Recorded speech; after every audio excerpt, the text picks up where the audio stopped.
Hey everyone, got back in here after my doctor's appointment and decided to take a little ride back in. I saw a bunch of tracks. It looks too big to be coyote, so in the road there's what I can tell to be at least four. Yeah, pretty good sized paw prints, so I'm assuming they're wolves. And we've got a couple on camera walking down the road. They really like to use the road. I guess it's a easy mode of transportation rather than trekking through the woods. I thought I'd go for a little ride to back in a little bit. And so here I am in a 24 Explorer, and I want to pick on YouTube stuff. I watch people on YouTube, and I don't know if you can see the tracks are right here in the middle of the two track. Probably not. Well, they drive all these fancy Jeeps and all these overland rigs and whatnot, whatever you want to call them, and they make such a big deal about driving down a road like this. And here I am in a stock Ford Explorer 2.3 EcoBoost. You know, yes, it is the four-wheel drive. It's not the front-wheel drive version. But I have it in regular drive mode. Soft sand. There's mud through here. So there's two places back in here for sale, and all the looky-loos, they have just torn up this road. This road, this sand part isn't bad. Out by me, it's horrible. They have just torn it up. And I just up here just a week ago for 4 days. And not many people come back in here during it's always during the weekends. You know, it starts Thursday night or Friday through the weekend, and usually there's no more looky-loos come Monday. Maybe there's, you know, some stragglers that'll hang around Monday morning, but most everyone's gone by then. But so this is a nice two-track. When we go two-tracking, we come back and we look at the scenery. Look and see if we can see any wildlife, you know. It's just every time we drive around, we see something new, or a tree we didn't see before, or a down tree, or, you know, it's like, oh, I didn't know that it dropped right off, right on our left there, and because you can't see it all the time because of the foliage or the ferns. So I come for, you know, I'm tooling along about 12 miles an hour right now. It's plenty fast. It's a two-track. And I don't know if you can tell, but some of these curves are blind. I can't see around them. Well, I'll be dipped. There's some people that fly through here. They've got to be going 25, 30 miles an hour. You know, God forbid you come around one of these corners and there's a moose standing in the road. You know, I've seen plenty of moose tracks back here, so I know they're here. You know, we had a moose track in our camp, so I know they're here. And boy, it'd just be a shame to come around the corner and get stopped by a brick wall. You know, something that weighs as much or as you do or more. You know, or a bear, or even a deer. I don't even want to hit a deer. You know, it'll do a lot of damage to your car going 35 miles an hour, 30 miles an hour. I just don't understand people's hurry to come up and look at something or get in here, you know, why they have to drive so fast like it's a highway. Nobody enjoys anything anymore. It's like going across the bridge. Everyone speeds. I go 44, 46, speed limit's 45. I'll have people pass me. I just don't get it, you know. You're going over something that is really neat and unique, and it could be your last time, but everyone wants to speed over it and do 55 or faster.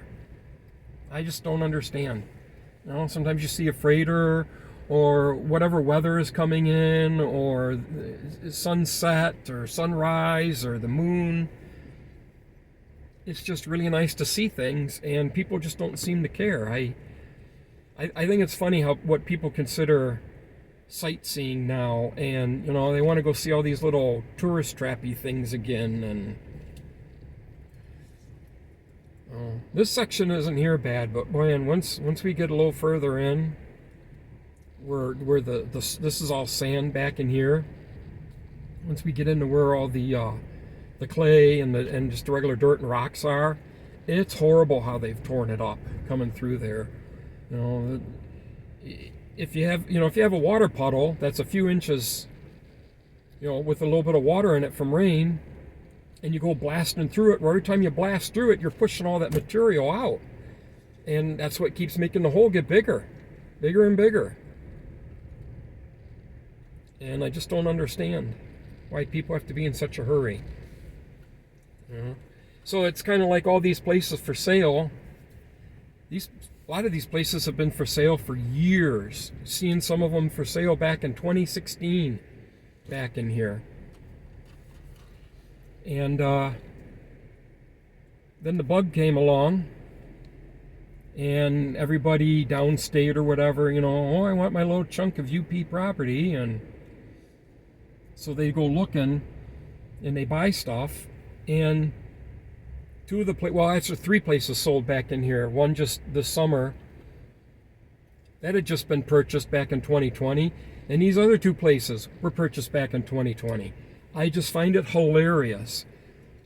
What I think is people thought that they were going to be able to work from home and we'd all be working 4-day work weeks, and I'm going to have all this time to drive and come up to the UP, and then they find out that it's a pain in the butt. If you're coming from GR or Detroit, it's a 6-hour ride. Bad enough it's almost 3 hours for me. But it's still tolerable, and it's still something I can do in one day. See, like right in here, this has progressively gotten worse through the summer. And we had a lot of traffic in and out of here. My cameras caught a lot of vehicles the past week and a half. I bet daily 6 cars in and out of here. And I think some of them, they're driving something similar to me, an SUV. And I think they get in here to a portion to where they think it's too bad. So they just turn around and go out, because if they're not in there for more than a half hour, then they didn't get to any of these places. Well, that's the funny thing, as a camera catches them, and then 8, 10, 20 minutes later, they're coming out, and it's like, well, they didn't even drive all the way back in there, because it takes 20 minutes to get back in there to where the places are that are up. So yeah, it's just beautiful. I'm just glad to be up here, but I also now have to think about trying to fix the road again. I took care of it. Actually did the whole length back to a part back there, and it took me the better of a day to go back and forth a few times and to put a little crown in the road and fill in some of the holes, because I'd like to ride the quad back here, the side by side, or come for a ride and not have to bottom out and drive through a bunch of mud. But it's soft, and you can't fill, you don't have enough material to fill everything in, or any gravel or anything like that to fill the soft spots in. So you have to do with what you have and get it filled in the best you can.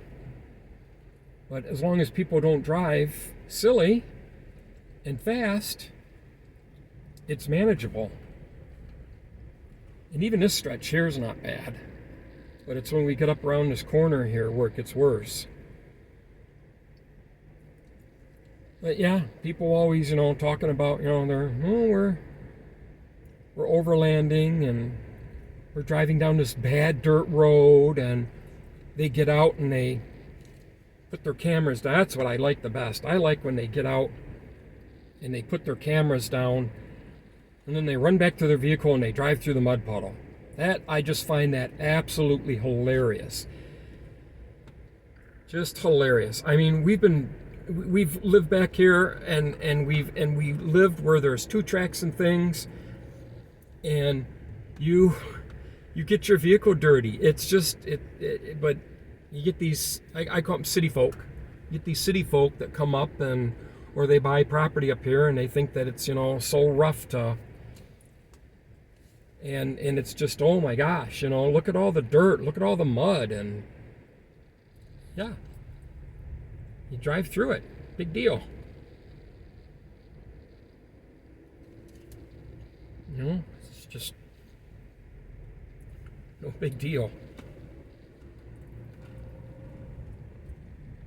Oh, but it is pretty.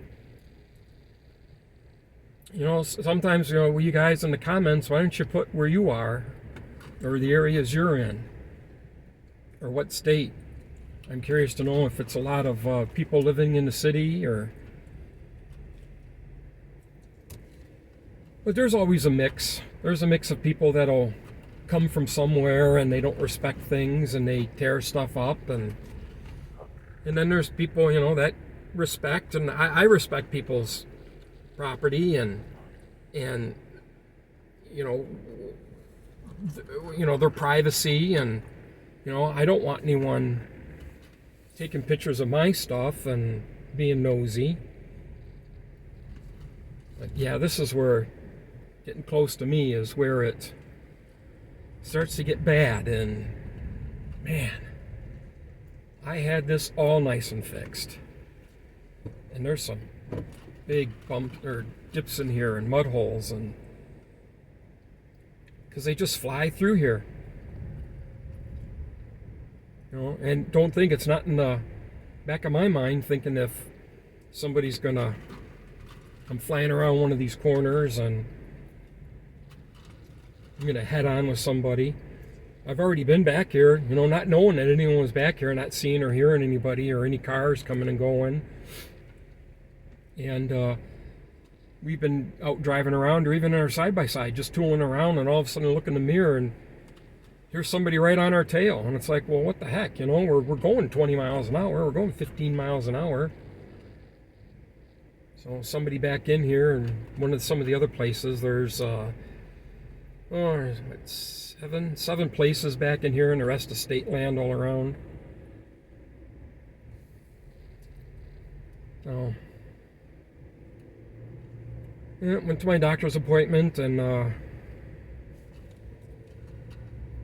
went into town and grabbed something to eat after I left the hospital, and decided to come out here, and then thought, well, I want to go for a little ride back in here a little bit. And then I saw the tracks here and there in the mud, so I followed them back in there, and they just walked along the road here for quite a bit.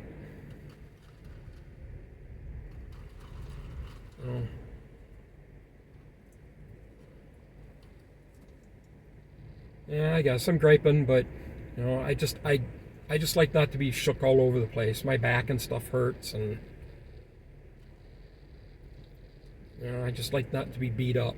That's all. It'd just be nice to be able to go for a ride. And so we're coming up on our corner here. Let's see, 117.2. We're just passing our corner. We're just over a quarter a mile in width and a half a mile in depth here. And then our other chunk that's up the road and on the other side is a half mile by half mile by half mile by half mile. No.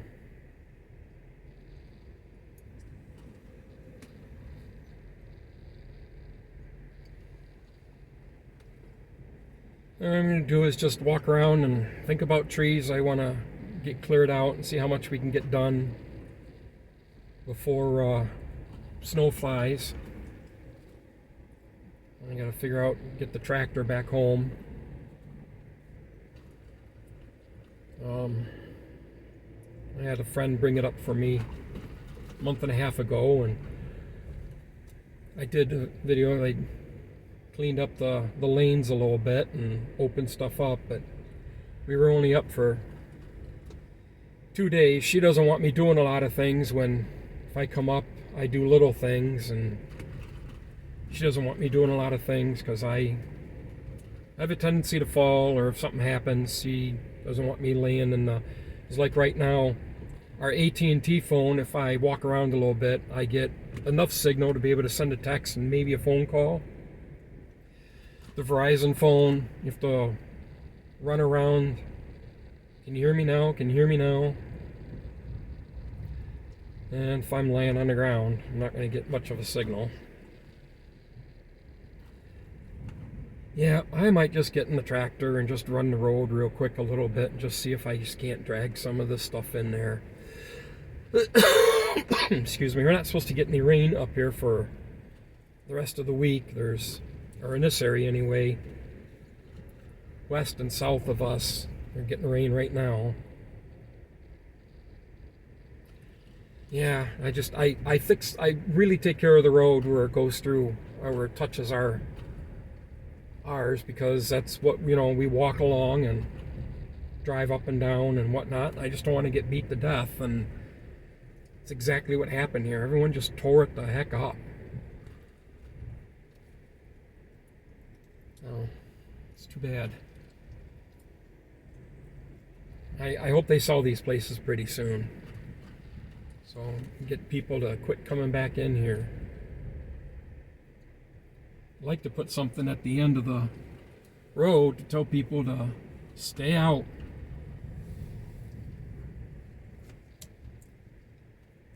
But other people have rights to get back in here too.